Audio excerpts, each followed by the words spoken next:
నమస్తే అండి. ఇప్పుడు వేసవి కాలం కదండీ! మనకి ఎక్కువగా మనకి ఈ సీజన్‌లో మనకి ఎక్కువగా వచ్చే పూలు మల్లెపూలండి. మాక్సిమం వచ్చేసి మార్చి నుంచే స్టార్ట్ అయిపోతాయి. కాకపోతే మనం ప్రూనింగ్ చేసుకునే టైంని బట్టి ఫ్లవర్స్ అనేవి స్టార్ట్ అయిపోతాయి. మనం మార్చ్‌లోనే డెడ్ ప్రూనింగ్ చేసుకోగలిగితే ఏప్రిల్‌లోకి మనకు పూలొస్తాయండి. ఫిబ్రవరిలో చేసుకోగలిగితే మార్చి నుంచి వస్తాయి. దీంట్లో వచ్చే సమస్య ఏంటంటే ఎర్ర మొగ్గ వస్తుందండి. ఎర్ర మొగ్గ రాకుండా ఉండడం కోసం ఏంటంటే ఓవర్ వాటరింగ్ అనేటువంటిది ఇవ్వకూడదు.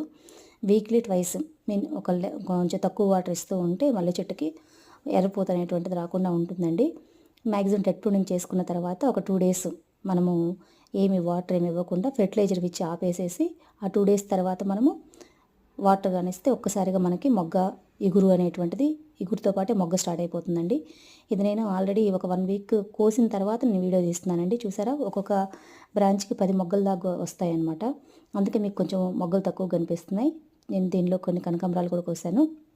ఇవి 2 చెట్లు పూలండి, మల్లెపూలు. నేను ఒక చెట్టువే మీకు ఇప్పుడు వెనక ఒక చెట్టే చూయించాను. ఇవి కాకపోతే 2 చెట్ల పూలు ఒక 6, 7 మూరలు అవుతాయండి.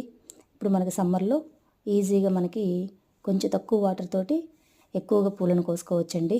దీంట్లో 2 రకాల మొగ్గలున్నాయి. ఈ మల్లెల్లోనే గుండు మల్లె ఉంది ఇందులో కలిసి. అలాగే మామూలు మల్లె కూడా ఉందండి. వీడియో నచ్చితే లైక్ చేయండి, షేర్ చేయండి. Thank you.